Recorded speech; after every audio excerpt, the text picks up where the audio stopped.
Mahele Elua, Government Reform, Chapter 6, Revolt. So during the summer of 1887, while the legislature was out of session, a minority of subjects of the kingdom and foreign nationals met to organize a revolution and take over the government. All right, and so we have to remember when we're talking about a minority, we're talking about a small percentage, and again, foreign nationals. Um, these are people who are not Hawaiians, right? And so again, they met together. Now, it's very important to note that they're out of legislative session. That's like our question from last class period. You know, the Kalakaua have the ability to sign the Constitution, and the answer is no, because one, the king himself, because of the removal of Article 45, the king can no longer make decisions on their own. The people have to decide with the king. They're out of legislative body. So again, that's very important to note that.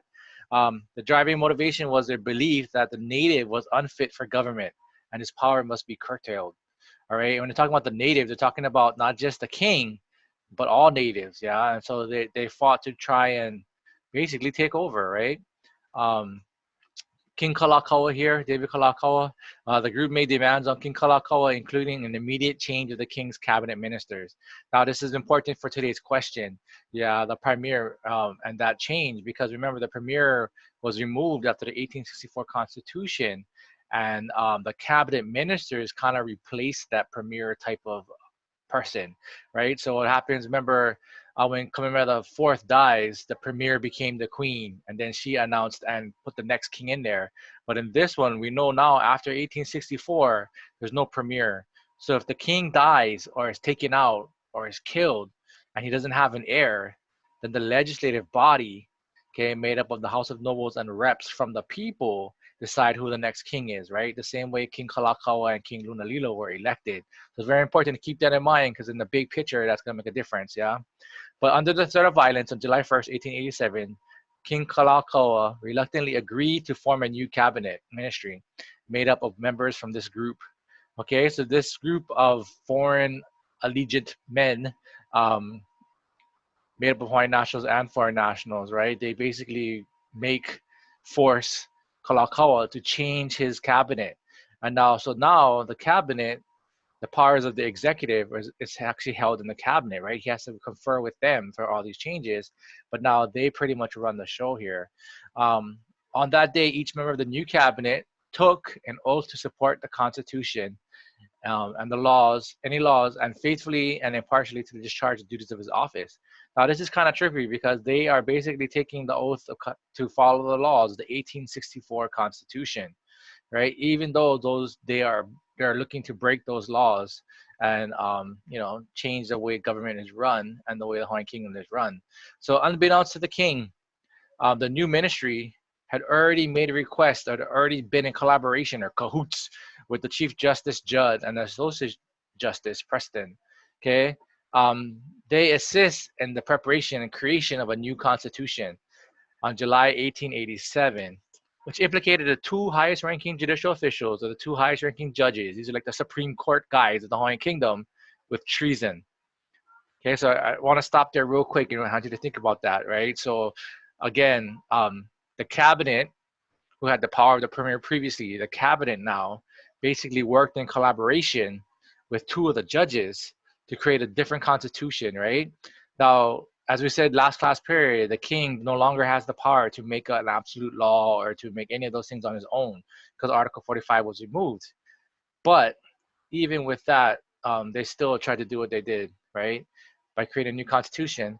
Okay. Oh, wrong way I went. So this is the thing with the Hawaiian constitutional law. As we said many times in class, our people are people of laws. From the kapu system to the constitutional laws, we are people of laws. Yeah. The Hawaiian constitutional law provided that any change to the constitution would have to be approved by the Legislative Assembly, which was still out of session. We mentioned this last class period. Okay. Kalakaua could no longer sign a treaty or sign a constitution and make it law. Simply is the same thing as Liliuokalani could no longer announce a declaration of war without the legislative body. Right? It's the same thing mirrored. Okay, today it's exactly the same.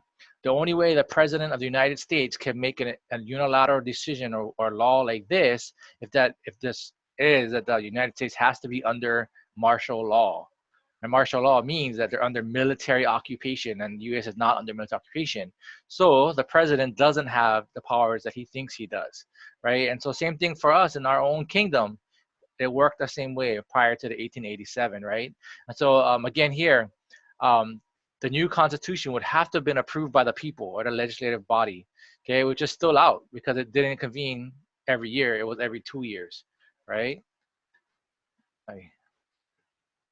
Because of separation of powers doctrine, which is making the executive, the judicial, okay, and the legislative separation. That's what they did last. We talked about that last class period.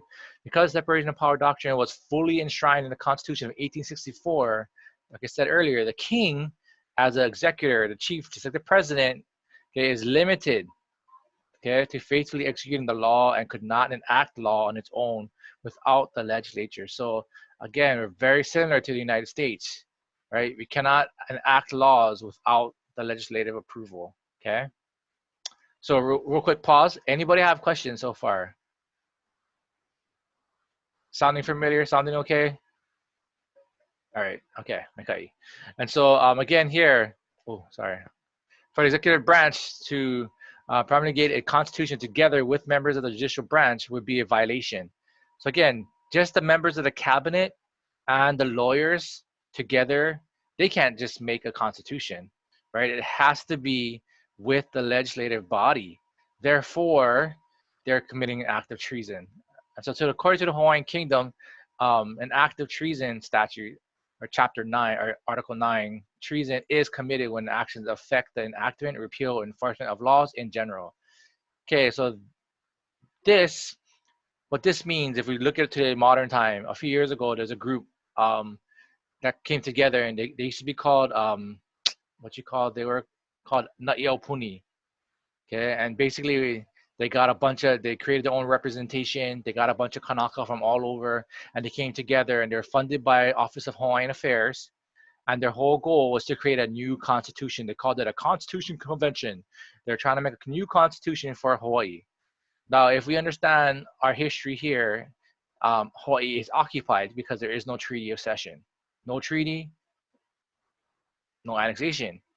So if somebody else is creating a new constitution without the legislative body for the country called the Hawaiian Kingdom, that is an act of treason.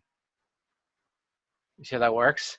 So what's scary is that because our kupuna didn't learn this information, and many of our Hawaiians today don't know the information, by participating in things like Na'iaupuni or Kana'iolovalu, the t-shirt thing, or Kauinoa, sign your name, that can be looked upon as an act of treason towards the Hawaiian Kingdom, which is the kingdom that all of us belong to if you are a descendant from a Hawaiian subject. Now, I'm not saying this to scare you, but I want to say this to you is that as you move forward in your life, before you sign your name on something, make sure you know what it's talking about. Read the fine print, okay? Same thing, I want you to be educated so that when you make a decision in the future, bam, decision is made off of solid intel, solid ike. Okay, so again, students have asked me, oh, if I join the military, am I committing treason? The answer is no, right? If you join the United States military, if you read, my father was a military recruiter for the United States military, okay? Any person in the earth, on earth, not in, on earth, can actually join and be a part of the United States military. They do not have to be Americans to be in the military, right? Just like Prince Kuhio served in the French Foreign Legion. He wasn't a French person, but he can still do it, right? So that doesn't mean anything. But this here, treason is that you know there's a constitution already set in place, and now you're trying to create another one without going through the lawful way of getting the people's vote to make that constitution legal. Now that's treason. Does that make sense? Anybody have questions on that? No? Okay, okay. And so here on July 5th, 1887, Chief Justice Albert Judd, right here, this guy right here, in Oahu, there's street names named after each one of these people. Judd Street is in Kalihi. Okay, so again, Associate Justice Edward Preston joined the insurgents and assisted in the drafting of the Bayonet Constitution. Okay, that 1887 Constitution that was illegal. One, this is my thing. Do you think they didn't know? Obviously, they knew. They're the top lawyers in the country, right? To be a lawyer in the Hawaiian Kingdom, you had to be a Hawaiian subject. So these are Hawaiian subjects. These are Hawaiians. So one, they know. Two, did they know the law? Well, they were the judges. They definitely knew the law. Okay. And so as we think about these things, we got to understand like the conspiracy to get all this done wasn't like just a few guys like popping up, I don't like this. It was deep. It was rooted. It was planned. It was methodic, right? They infiltrated the government, infiltrated the ministry, cabinet ministries. Now they infiltrated the judicial system. And next, we're going to talk about how the 1887 helped them to infiltrate the legislative body. So they didn't just come like, oh, I'm going to take over. They strategically started to place their own members and strategic people into these spots. Now, people ask, well, what's the purpose? Well, the biggest thing happening right now is money. Was the reciprocity treaty, was the trade of sugar. That was the purpose. They wanted to have lower taxes on their sugar so they could make more money, right? And things like the McKinley tariff and these things are you come up. We're going to teach you a little bit about that. But these are some of the reasons why these things are happening. Yeah. By 12 noon on July 5th, 1887, a so-called constitution was drafted by the insurgents to those two Hawaiian Kingdom judges, okay, and laid before the king. Unbeknownst to King Kalakaua, the Supreme Court's involvement, he didn't know, right? So when he got this new constitution, he turned around and went to the lawyers. He went to the Supreme Court judges and he asked them, okay, for their opinions, the same way that the king is supposed to ask them, right? And so this is what Judge stated: you must follow the advice of your responsible ministers. Now, all of this is recorded now. These are not like hearsay. These are we actually have documents to share about that. And Umauke'ea actually has the links to these documents and actually the resource links there. So again, these are well documented. This is what's going on. Charles Gulick, he was the former Minister of Interior, 1883 to 1886. Concluded this. Basically, he says this: because the king had agreed to the changes and signed the Constitution and didn't buck them, yeah, or fight back, basically they got what they wanted, even though it wasn't legal. Okay, but it also messed with their plan, because their plan really was, instead of having us to have the overthrow of 1893, the plan really was an overthrow of 1887. Okay, they're hoping for the king to fight back so that they could assassinate him, because if the king doesn't have an heir and he gets killed, right, it goes to now the legislature to decide who's the next ruler. And what's interesting here is that the legislature now is basically being run by the Committee of Safety. The judicial is infiltrated by the Committee of Safety. Okay, they're insurgents, and now the cabinet ministry is run by the Committee of Safety. So you see how all of these pieces are working against the king? And that's kind of what they're talking about here. So Gulick talks about that, and it's kind of like this is his observation of what's happening. There you go. Oh. The so-called 1887 Constitution became known as the Bayonet Constitution and was never submitted to the Legislative Assembly for approval.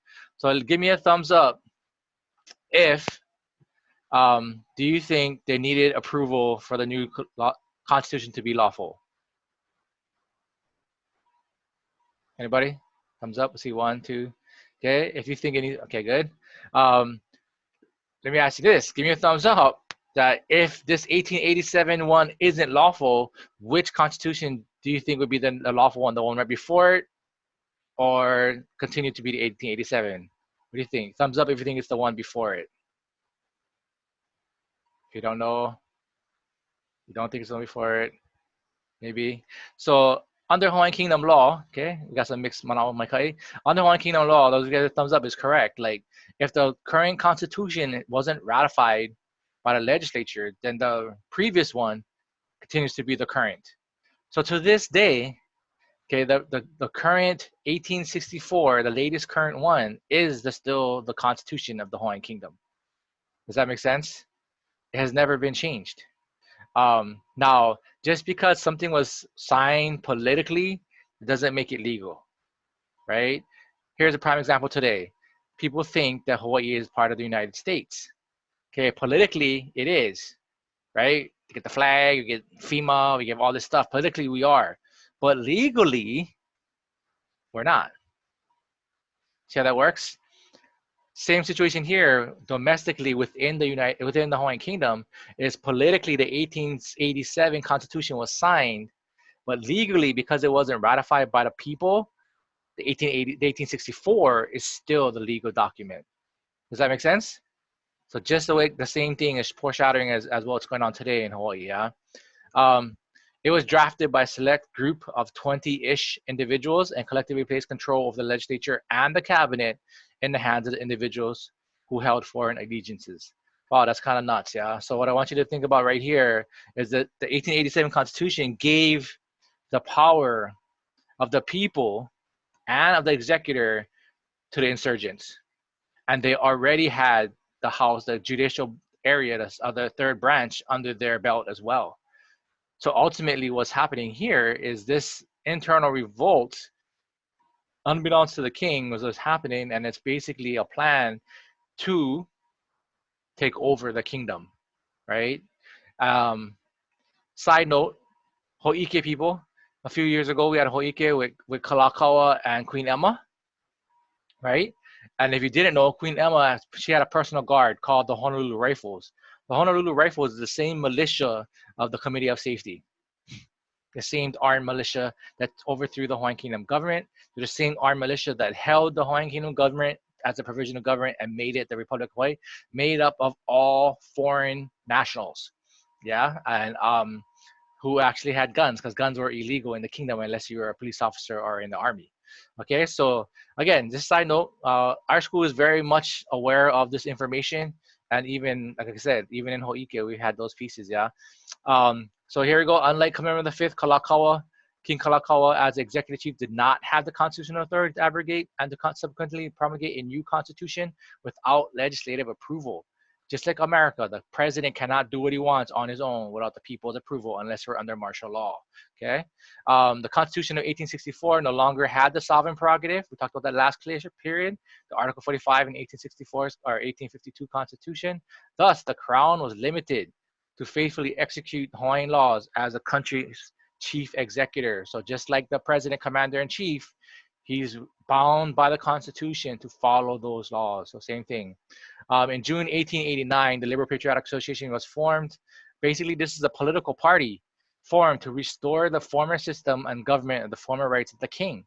So again, these are Hawaiian nationals standing up, fighting against, this evil regime change, this internal revolt.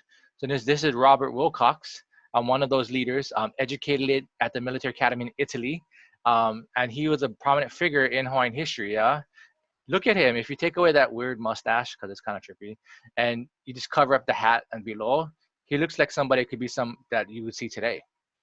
You know what I mean? Because our people, again, I hate when I hear people say like, "Oh, I don't look Hawaiian." And I don't think this is Robert Wilcox, not very Hawaiian sounding, but very much a Hawaiian national hero. Yeah. So what he did here on July 30th, 1889, Wilcox led 80 men, okay, belonging to this political association, and they did an attack on the cabinet ministry at Iolani Palace, trying to take out their the cabinet ministry. Right. Wilcox was arrested for treason. Okay. And but was indicted instead on conspiracy. So conspiracy to commit treason. Okay, he was tried by a native jury. He went through court, whole thing, jury peers, Hawaiian nationals tried him and found him not guilty. And this is what they said. This is what Minister Stevens said in 1889. It's the same guy now in 1893 who helped with the illegal overthrow of the Hawaiian government. He says that basically this preponderance of Native opinion in favor of Wilcox, expressed by the Native jury, fairly represented the popular sentiment throughout these islands. Okay, and again, in regard to his effort to overthrow the present ministry and change the Constitution of 1887 back to restore the power of the king, okay, under the former Constitution. So he's basically reporting back to America that, wow, this is what the people want. This is basically the native vote. Is they agree with him that they want to restore back to the way it was before in 1864. Okay, there's a strong argument that the actions taken by Wilcox and other members of the Liberal Patriotic Association was a lawful but unsuccessful citizens' arrest. Okay, and not a counter revolt as characterized by the cabinet ministry. So in history, you'll hear things like the Wilcox Rebellion and that kind of stuff, like they're rebelling against the legal government. But actually, that's the consensus and the legal documents of the time state that the people believed that it was a citizen's arrest. Okay, and according to the Hawaiian Kingdom, a counter revolt can only take place if the original revolt was successful. Was the 1887 constitutional change successful? And we just mentioned the answer is no. They did not get the legislative approval, so it wasn't successful. So this can't be a counter revolt if the first one didn't actually revolt. Does that make sense? Right. So this attempt here again was not a counter revolt, but it was this revolt was actually here to change or to fight against the unlawfulness, right, of the 1887 Constitution, right, against the original perpetrators, the original insurgents who did that. Okay, and so it's not a violation of the law, but it's actually an enforcement of the law, because the law stated, okay, in the Hawaiian Kingdom that every private person or person that is present when a felony is committed is bound by the law to arrest the felon. That's everybody's job. And so Wilcox, by him fighting back against the cabinet ministry, was actually fighting back against these guys who committed treason. So he was considered lawful because he was doing a citizen's arrest. Yeah, and again, that's according to Hawaiian Kingdom law. So one thing I want you to remember as we think about these things is it's not thinking about what the laws are today and how they apply today, but thinking about what were the laws in 1864 and how did that apply to the kingdom back then. So on November 25th, 1890, King Kalakaua departed for San Francisco. So now, very important, like I mentioned earlier, when we talk about the premiere and the change, right? After 1864, if the king does not name an heir, right, the legislative body chooses, okay, the council and the legislative body chooses the next heir, right? Like how they voted for Kalakaua and they voted for Lunalilo last chapter. Now, what happens if he doesn't name an heir? Now the legislative body chooses, and now we just talked about who's in control of the legislative body, right? Those with foreign allegiance. See how that works? And so Kalakaua was very cognizant of that. He again, last chapter we talked about Leleohoku, who passed away, and then he named Queen Liliuokalani or Princess Liliuokalani or Lydia Kamakaeha. Okay, he names her the successor to the throne. So while he's away, he appoints a regent. Now, a regent is super important to understand. The regent is actually someone who serves in the place of the monarch until such time as the monarch is restored. That's the regent. And so when Kalakaua goes away, Queen Lili or Princess Liliuokalani is the regent running the country. Okay, when he dies on January 20th, 1891, that same day, Queen or Liliuokalani was sworn in as the queen.